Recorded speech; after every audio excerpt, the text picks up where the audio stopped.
Questa settimana sono volato a Parigi per andare a fare 4 chiacchiere e intervistare tutto il cast in sostanza dei Guardiani della Galassia. Chris Pratt, Zoe Saldana, Karen Gillan, Pom, che non so mai come pronunciare il cognome, e il regista James Gunn. Sono un grande fan, lo dichiaro subito, dei Guardians of the Galaxy dai tempi non sospetti, col mio Grootino qua che ogni tanto mi aiuta nei video segretamente. Peraltro a voce di Groot nel film sapete che è di Vin Diesel, che era presente all'evento europeo di lancio, e quello che voglio fare con questo video è capire come ha fatto un fumetto semisconosciuto a diventare un successo planetario, considerando che, per fare i conti in tasca a Marvel, Guardians of the Galaxy ad oggi ha portato a casa una cifra superiore a $1,5 miliardi di dollari, probabilmente più vicino ai 2 miliardi che a $1,5 miliardi, e staremo a vedere come va il terzo episodio della trilogia, che, lo dichiaro, a me è piaciuto moltissimo. È diverso rispetto agli altri 2 precedenti, ha un taglio più profondo che sembra strano detto rispetto a un film di supereroi, che in più ha sempre questo taglio un po' cazzeggioso, informale, comico, però ha un taglio più profondo, più emotivo, emozionale. Comunque se lo vedi insomma ti fai un'idea,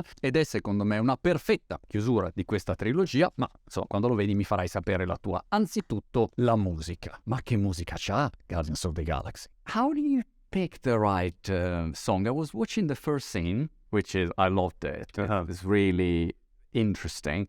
But how do you say, okay, this is the right song here? What are the guidelines that you have in your mind? Sometimes it takes a long time and there's a lot of trial and error, and I try different songs as I'm writing the script.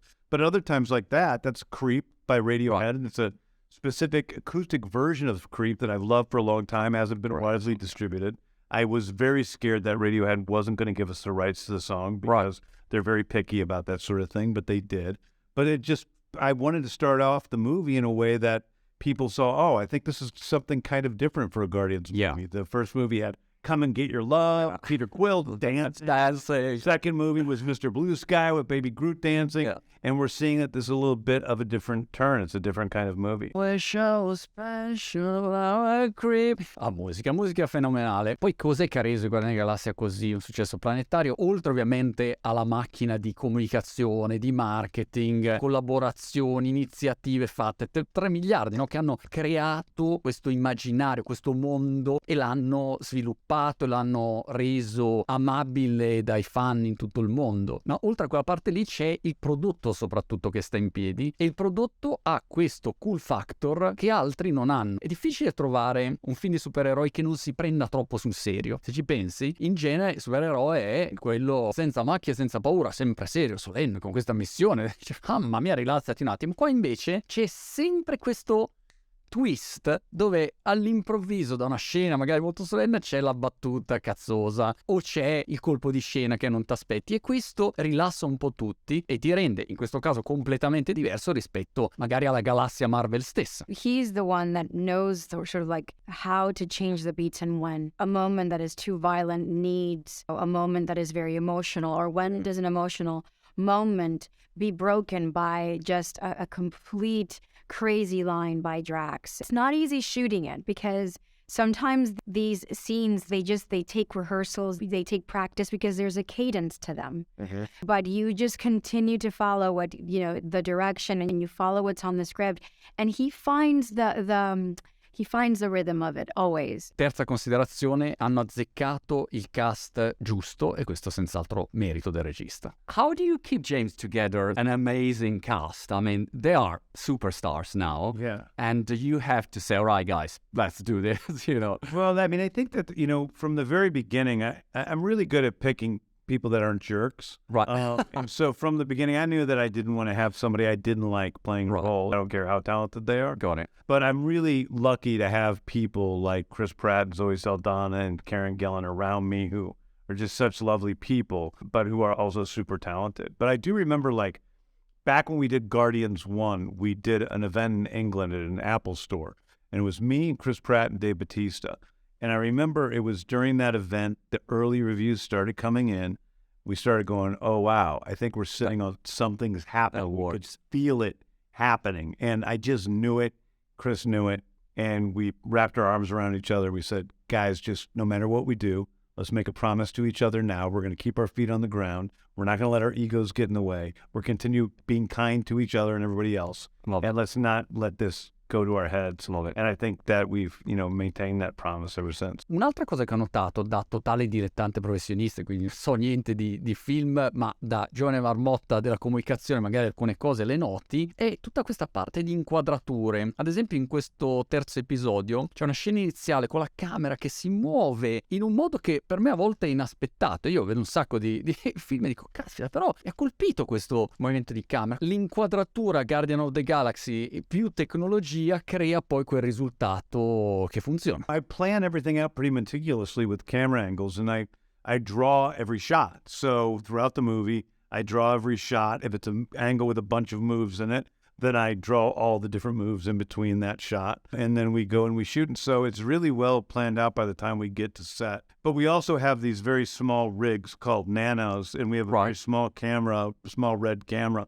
so that we're able to get in really close to people and get intimate in a way you never would have been able to do with a 35mm camera. I see, that's interesting. Effetti speciali a go-go, ma questo ci sono anche negli altri film di supereroi. In questo caso mi ha colpito il fatto che alcuni attori e alcune attrici abbiano passato 4 ore al giorno di trucco prima di andare in scena, e mi ha colpito il fatto che questo aspetto che in un qualche modo limita, perché immaginati di essere Nebula che sei tutto così rapata a zero, peraltro lei si era rapata a zero nel primo film, e poi è tutto questo che ti costringe, non ti puoi neanche muovere, e Karen Gillan vedesse questo aspetto come un'opportunità per riuscire a avere la giusta recitazione, non come un limite. I also have 4 hours of makeup every morning to kind of get me in the zone, and there's nothing like having glue on your face at 4 a.m. to turn you into a bit of a villain.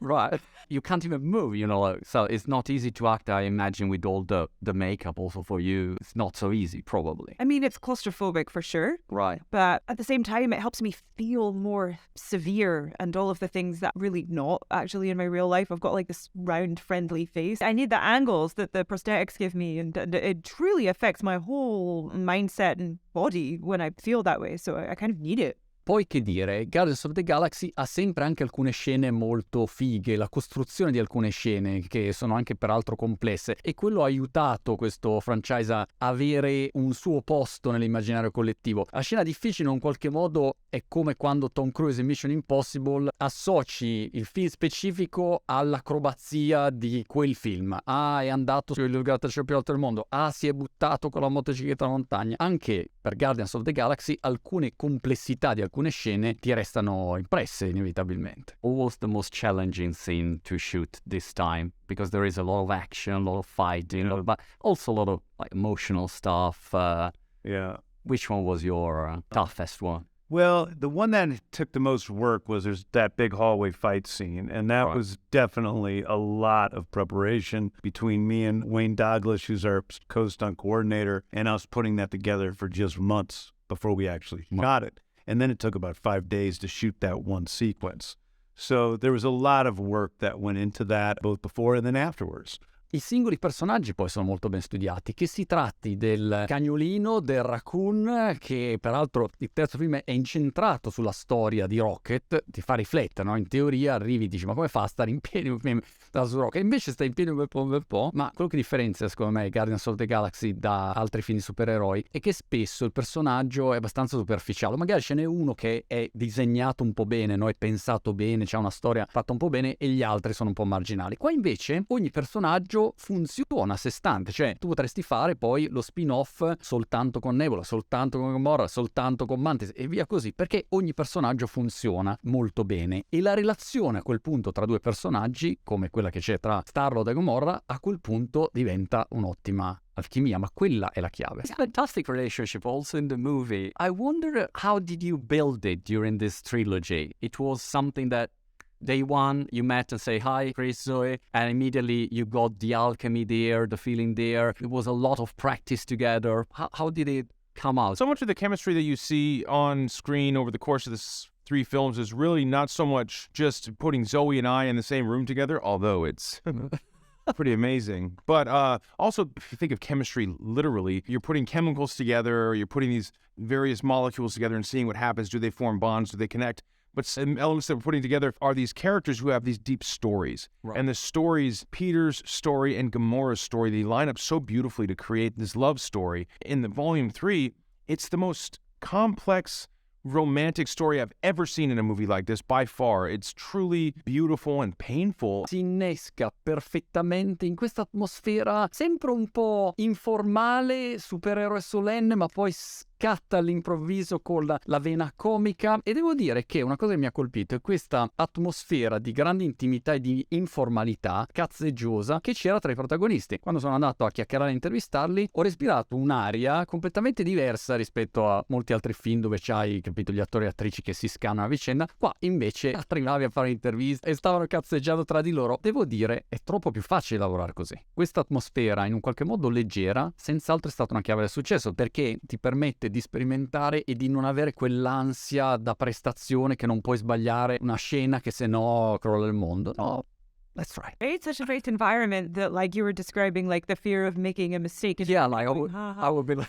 yeah, well, honestly, I feel the same a lot of the time, but not on these movies, because James Gunn creates this atmosphere where it's like, even if you fail colossal failure in front of everyone. and you make a fool of yourself, like, it's okay. That, like, everything is okay. No, it gives you the freedom to have fun and try different things. Guardians of the Galaxy, i Guardiani della Galassia. Fammi sapere quando lo vedi, se ti piace, come è piaciuto a me.